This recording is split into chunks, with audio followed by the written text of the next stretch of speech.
For generations, we have taught children the alphabet using a simple, universally accepted building block. A is for apple, B is for bat, one letter tied to one familiar object. But this method carries a hidden complication. When a toddler looks at an apple, they see a red, round piece of fruit. They don't naturally see the abstract sound that starts the word. We expect them to extract phonetic data from a physical snack. The phonics song with 2 words addresses this by changing the structure of the association. By providing 2 distinct words for every letter, the song provides the brain with the comparative data it needs to separate the sound from the image. The English language is famously chaotic. The names of our letters frequently have no relationship to the actual sounds those letters make when spoken in a sentence. Teaching a child that A is for apple fails to isolate the ah sound. Without a second example, the child cannot determine which part of the apple experience is the A.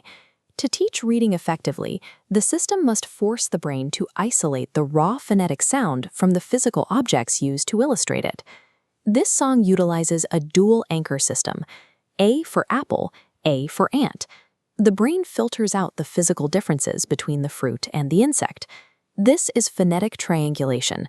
It discards shape, color, and size, leaving only one shared variable, the starting ah sound. The song carries this logic through the first half of the alphabet, E for egg and E for elephant, G for goat and G for grass. The rule of 2 bridges the gap, leading developing brains from concrete objects to abstract phonics. From D to W, the song maintains a specific dataset of tangible, real-world nouns. D for dog, D for dots, H for hand, H for hat, V for violin, V for violet. The structure remains constant, exactly 2 words per letter, using hard starting sounds and high-frequency vocabulary. Through the first 23 letters, the song builds a highly predictable pattern that follows its own internal rules perfectly. Then, the pattern breaks at the letter X. For this letter, the song uses the words box and fox. Traditional examples like xylophone or X-ray do not produce the necessary x sound. One sounds like Z, the other just names the letter. The song shifted focus, abandoning starting sounds to look at the ends of words. This choice reveals the priority of the educators. Why break a structural rule held for 23 letters just for the sake of the 24th? Using xylophone would preserve the alphabetical order, but it would provide the child with the wrong phonetic information.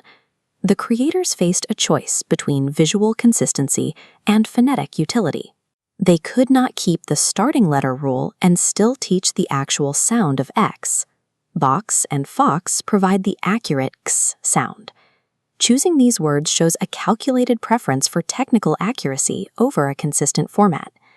In language acquisition, the utility of the sound is more important than the rigidity of the list. After X, the song returns to its original format. Y for yacht and Y for yellow. Z for zoo, Z for zebra. The repetition in these videos serves a specific function beyond simple entertainment. These sequences provide a structured framework that methodically strips away the noise of the English language, helping the next generation of brains decode the sounds of their world.